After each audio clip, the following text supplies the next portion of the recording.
अखंडमंडलाकारं व्याप्तं येन चराचरं तत्पदं दर्शितं येन तस्मै श्री गुरवे नमः। ओम श्रीराम। अचल झाली अंतरस्थिती, तेथे चळणास कैसी गती, स्वरूपी लागता वृत्ती स्वरूपची झाली। मग तो चळताच अचळ, निश्चळपणे चंचळ, निश्चळ असोन चंचळ देह त्याचा। स्वरूपी स्वरूपची झाला, मग तो पडूनच राहिला अथवा उठून पळाला तरी चळेना।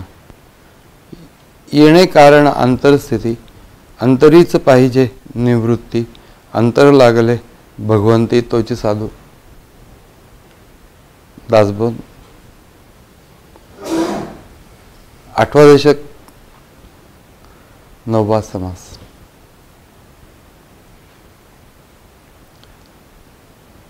त्यामध्ये सिद्धाचं लक्षण सांगतात। सिद्ध लक्षण नाम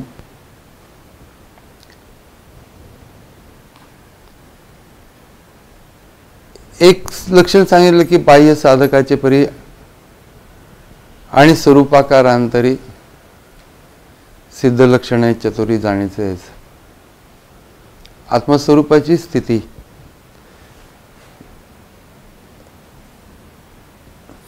ती स्थिती अचळ झाली। अचळ झाली म्हणजे कुठल्याही परिस्थितीत, बाह्य परिस्थिती कुठली असली तरी देखील ती आतली स्थिती, अंतरस्थिती म्हणजे अंतःकरणाची आत्मस्वरूपाशी संलग्न राहून त्या आत्मस्वरूपाचे जे सर्व गुण आहेत ते सर्व गुण अंतःकरण प्रकाशित करतं की अत्यंत स्थिरता ही सगळ्यात पहिली गोष्ट अंतःस्थितीची।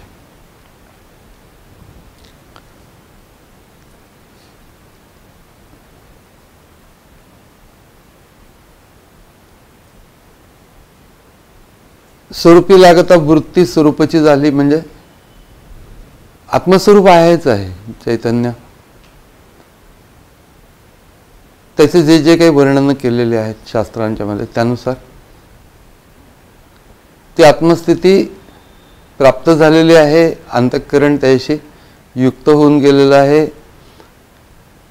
अनेक वेळेला त्या युक्त अवस्थेमध्ये बाह्य सगळं जग लोप पावलं अशी जी स्थिती आहे, ती स्थिती ज्या वेळेला ध्यान साधना चालू आहे त्यावेळेला ध्यानाच्या अवस्थेमध्ये प्राप्त झाली। परंतु नंतर तिचा जो आविर्भाव असतो साधकाच्या बाबतीमध्ये तो काही काळपर्यंत टिकतो आणि त्याच्यानंतर पुन्हा जगत व्यवहाराशी ते संलग्न होतं। तर सिद्धाचं पण अंतःकरण जगत व्यवहाराशी संलग्न होतं। पण त्या जगत व्यवहाराशी संलग्न अंतःकरण झाल्यानंतर ही स्वरूपस्थितीचा आविर्भाव साधकाच्या बाबतीमध्ये कमी होतो, क्षीण होतो, कधी कधी नष्ट होतो, विसरूनच जातं सगळं। अशी सिद्धाची स्थिती होत नाही।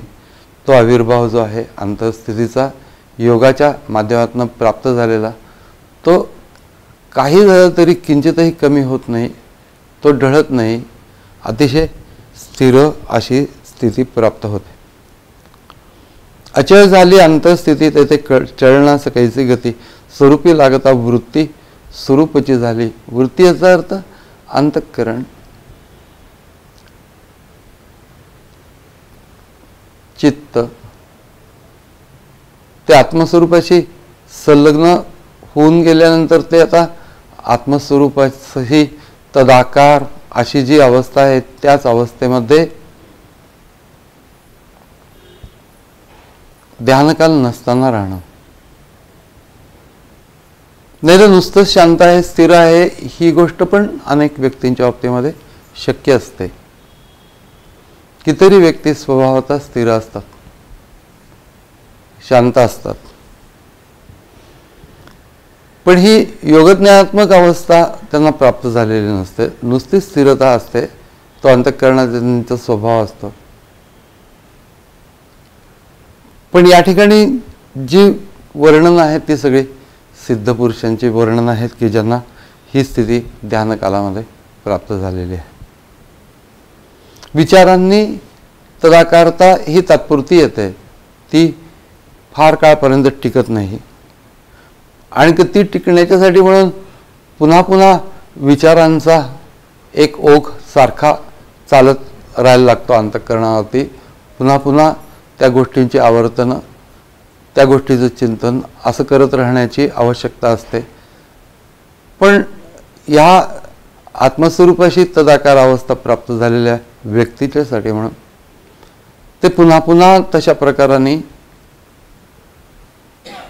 योगाची अवस्था अगोदरच प्राप्त झालेली आहे. म्हणून व्यवहारात ते राहताना ते योगस्थितीचा अवलंब न करता ती योगस्थिती सहज स्वरूपामध्ये राहते. योगस्थ कुरु कर्माणि, हे जे भगवद्गीतेमध्ये सांगितलं की पहिल्यांदा कर्मण्येवाधिकार असते, मा फलेषु कदाचन, दुसऱ्या अध्यायामध्ये सांगितलं. आणि त्याच्यानंतर जो दुसरा श्लोक सांगितला योगस्थ कुरु कर्माणि, या गोष्टीच्या बाबतीमध्ये फार संदेह अनेक व्यक्तींच्या मनामध्ये आहे की योगस्थ राहून कर्म कसं करणार असा विचार मनामध्ये येतो. कारण की योगस्थ म्हटलं की एक विशिष्ट आसन घालायला पाहिजे, त्याच्यानंतर ते मंत्र म्हणायला पाहिजेत, तशा प्रकारची ती स्थिती प्राप्त करण्याच्यासाठी योगस्थ. मग कर्म कसं करेल? तर योगस्थ याचा एक अर्थ की ध्यानकाल आपला सगळा जगत व्यवहार सुरू होण्याच्या पूर्वी करून मग योगस्थ स्थिती प्राप्त करून घेणे कुरु कर्माणि. मग पुढे जीवनभराचं कर्म आहेच, दिवसभराचं कर्म आहे. पण हे सुद्धा साधकाच्या बाबतीमध्ये, सिद्धपुरुषाच्या बाबतीमध्ये सकाळी ध्यान केलं नाही तर दुपारी खाली जाते स्थिती, असं होत नाही.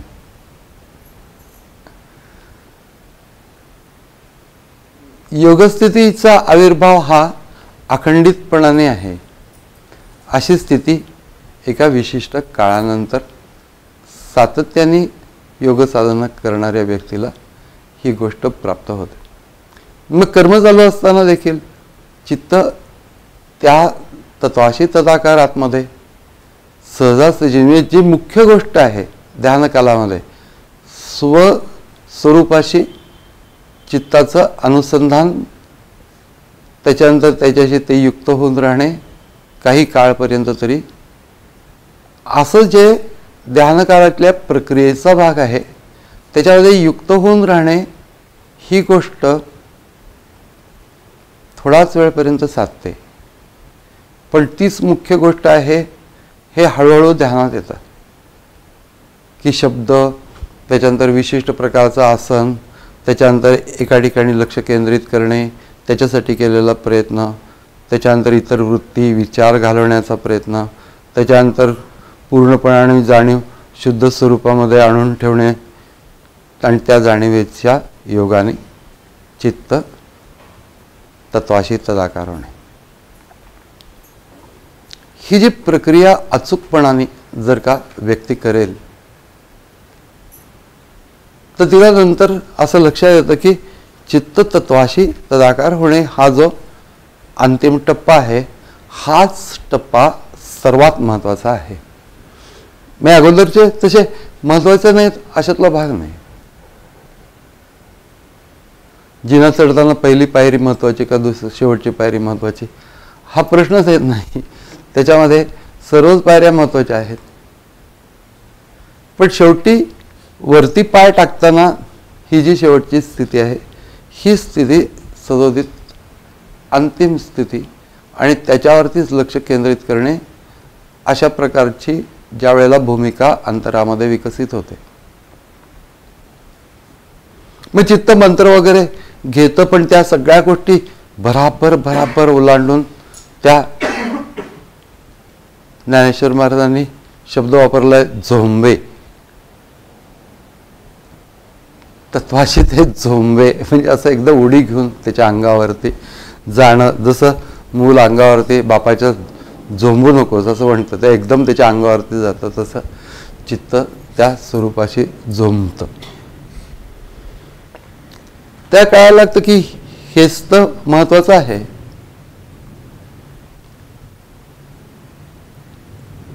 पहिल्यांदा त्याचं आकलन होत नाही. पहिल्यांदा मग त्यामुळे शब्द खूप महत्वाचे आहेत असं वाटतं, केवढा विचार आहे असं वाटतं.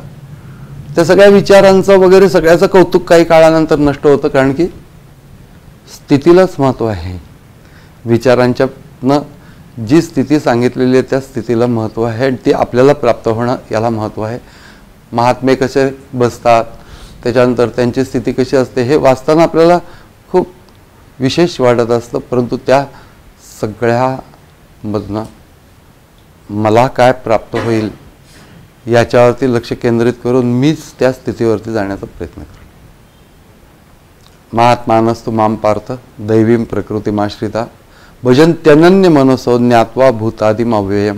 म्हणजे भूताच्या आधी असलेलं अव्यय तत्व म्हणजेच आत्मस्वरूप ते जाणून मग ते त्याच्याशी अखंडितपणाने त्याचं पुढे वर्णन सततम कीर्तयंतो माम यतंतश्च दृढव्रता नमस्यंतश्च माम भक्त्या नित्ययुक्ता. नित्ययुक्ता हा शब्द महत्वाचा आहे. ती स्थिती प्राप्त झालेल्या सिद्ध पुरुषाचं इथं वर्णन दिलेलं आहे, नित्ययुक्ता उपासक. म्हणून स्वरूपी स्वरूपाची झाला, मग तो पडोनची राहिला, आता उठवणी पळाला तरी चळेना. उठवणी पळाला तरी देखील चळत नाही. म्हणजे देह चळतो आहे, परंतु अंतस्थिती या अर्थाने ते बनलेलं आहे की अंतस्थिती स्थिरच आहे. येथे कारण अंतरस्थिती ते स्पष्ट केलं. येथे कारण अंतरस्थिती, अंतरीच पाहिजे निवृत्ती. आणि कते नुसती निवृत्ती असून उपयोग नाही, अंतर लागले भगवंती तोची साधू. ते जे आत्मस्वरूप आहे तेच परमात्मा आहे असं किती वेळा कंठशोष करून शास्त्र सांगत असतात. भगवंतांनी देखील सांगितलं. आम्हाला पण वैचारिक दृष्टीने मान्य होतं, पण तसं वैचारिक दृष्टीने मान्य झालं तरी देखील आम्ही ते टोटली ॲक्सेप्ट करत नाही की माझ्या आतमध्ये असलेलं तत्व आत्मस्वरूप हेच भगवंत आहे, हे आम्ही मान्य नाही करत. त्याचं कारण की माझे जे लहानपणापासूनचे जे संस्कार आहे त्याच्यातनं भावनात्मक भाग आहे. या सर्व गोष्टींच्या मुळे मला देव कोणतरी वेगळा असणं ही आवश्यकता वाटत असते. त्यातनं एखादी चुकीची गोष्ट मनामध्ये आली तर देवाला ताबडतोबच बाजूला काढायला लागतं, कारण की तो आतमध्ये असला तर तो खूपच त्रास देण्याची शक्यता असते. म्हणून तो नको आहे सध्या.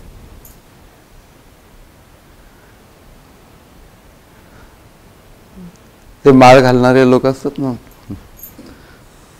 काही गोष्टी खायच्या नाहीत, काही गोष्टी प्यायच्या नाहीत, असं ते सगळं त्याचे निर्बंध आहेत. आणि मग तेच उर्मी आली की ते खाण्याची पिण्याची की त्या खूप अस्वस्थ होतं. आणि सगळ्यात त्रास काय होतो, त्या माळ्याचा त्रास होतो. पहिल्यांदा माळ काढा, त्याच्यावरती उपरण टाका, ती दिसली पण नाही पाहिजे. तशा प्रकारे भगवंत आतमध्ये आहे, तेच माझं स्वरूप आहे हे मला माझ्या प्रवृत्ती ज्या वेळेला नको त्या ठिकाणी धावण्याची वेळ येते त्यावेळेला हा विचार मला नको वाटतो. देवा तू मला सांभाळ, मी थोडा इकडे तिकडे गडबड करून येतो, नंतर तू मला सांभाळ. अशा प्रकारची जी स्थिती आहे, हळूहळू मन त्या योगस्थितीला ज्या वेळेला सरावतं त्यावेळेला ईश्वराला बाजूला ठेवण्याची आवश्यकता राहत नाही. मन त्याला सुयोग्य होऊन जातं. पण सगळा जो प्रयोग आहे हा सगळा योग साधना म्हणा, जे जे काही पारमार्थिक साधना करतो म्हणा, त्या सगळ्या साधनाचा हा मनाचा जो कल बाह्य गोष्टींच्याकडे आहे तो वळून आंतरस्थितीकडे आणणे हाच सर्व साधनांचा उद्देश आहे. त्याच्यातनं ही स्थिती विकसित ज्याची झालेली आहे त्या व्यक्तीचं हे वर्णन आहे. बाह्य भलतैसे असावे परी आंतर स्वरूपी लागावे, लक्षण दिसते स्वभावे सहज साधू अंगी. ही लक्षणं सहज साधूंच्या अंगी दिसतात. राज्य बैसता अवलेळा, राज्यावरती बसलेला आहे. अंगी बाणे राजकळा, म्हणजे राजाचं ऐश्वर अंगामध्ये सहजच येतं. त्याचा तो जो रूपाभ आहे तो सहजच येतात. स्वरूपी लागता जिव्हाळा, लक्षणे बाणती. स्वरूपी लागता हा शब्द सुद्धा विशेष आहे. आवड नाही, जिव्हाळा. जिव्हाळा म्हणजे अत्यंत आतमधनं असलेलं जे विशेष प्रेम आहे त्याला जिव्हाळा असं म्हणतात. स्वरूपी लागता जिव्हाळा, लक्षणे बाणती. एरवी अभ्यास करिता हाता न चढती सर्वथा.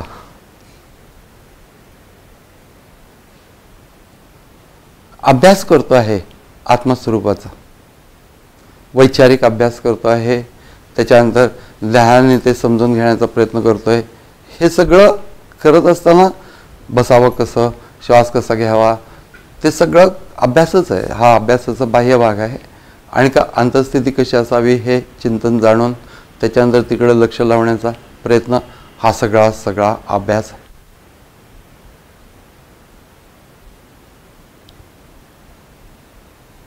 पण तो अभ्यास चालू आहे त्यावेळेला हळूहळू त्याच्यामध्ये पालट घडत असतो. परंतु एकदा का तत्वाशी चित्ताचा संयोग झाला,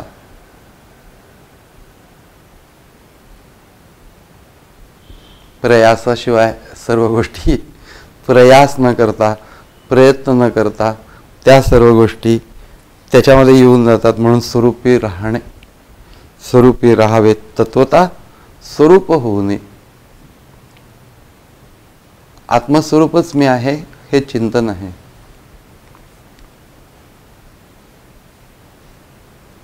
त्या ध्यान करतोय कोण करतोय? मी जो ध्यान करतोय तो मूळतःच आत्मस्वरूप आहे. हे एकदा त्या एकात्मतेचा अनुभव घेतल्यानंतर थोडं समजायला लागतं की हां, आत्मस्वरूप आहे म्हणजे काय आहे. आणि मग ती स्थिती पूर्ण विकसित झाल्यानंतर स्वरूप स्थिती, त्याच्यासाठी म्हणून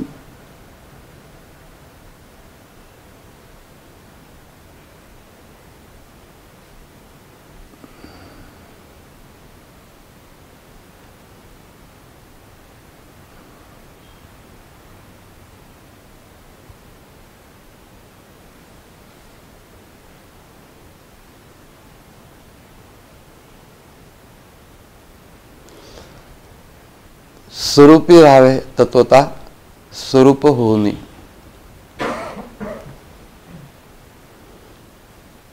मी अंतःकरणाच्या सगळ्या प्रवृत्ती आता एकाच ठिकाणी येऊन शांत झालेले आहेत.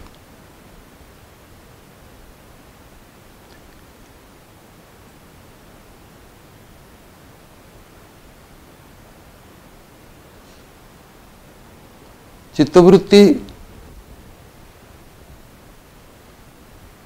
निरोधा असं योगसूत्रकारांनी म्हटलेलं आहे.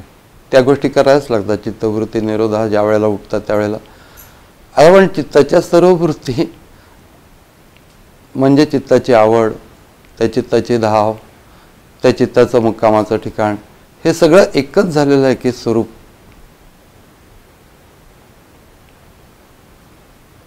त्या आत्मस्वरूपाशी प्रवृत्ती त्याच्यामध्ये विलीन होऊन गेलेली आहे. ती रोखलेली नाही आहे, थांबवलेली नाही आहे, काही केलेलं नाही आहे. इतर सर्व ठिकाणच्या प्रवृत्तीच्या मध्ये ज्या आवडी असतात, वृत्ती असतात, त्या सगळ्या गोष्टी अजिबातच उठत नाही आहेत. आणि का ते एकाच ओघाने जसं गंगासागराला मिळावे त्याप्रमाणे सर्व वृत्ती अंतःकरणाला ते उठल्या तरी आत्मस्वरूपाशी संलग्न. प्रवृत्ती त्या ठिकाणी विलीन होते, म्हणजे तिथं जाऊन पोचून विलीन होते.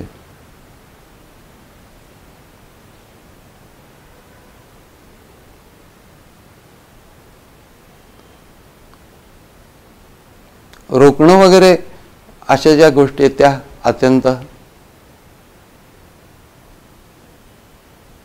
प्राथमिक अवस्थेमधल्या आहेत.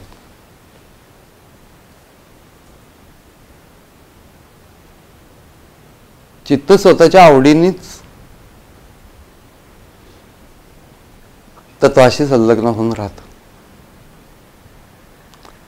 त्याला मारून मुटकून, त्याला ओढून खेचून तिथं नेण्याची आवश्यकता नसते. ते स्वतःच्या आवडीने जसं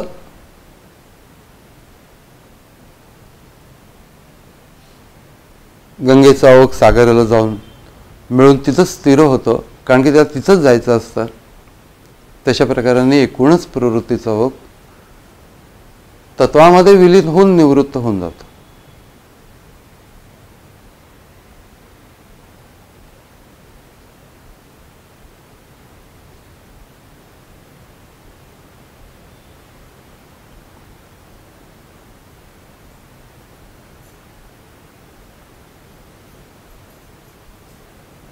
म्हणून रती हा शब्द योगी पुरुषांच्या बाबतीमध्ये, ज्ञानी पुरुषांच्या बाबतीमध्ये वापरतात. आत्मरती, रती याचा अर्थ आवड. त्यामुळे स्वतःच्या आवडीने चित्त त्याच्यामध्ये जाऊन विलीन होतं.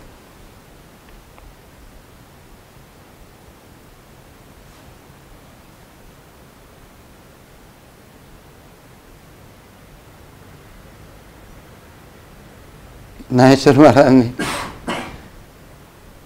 गीतेचं वर्णन करताना असं म्हणलं की निजकांत आत्मया, आपला जो निजकांत स्वतःचा जो प्रिय पती आहे तिला बाह्या पसरून, म्हणजे हात पसरून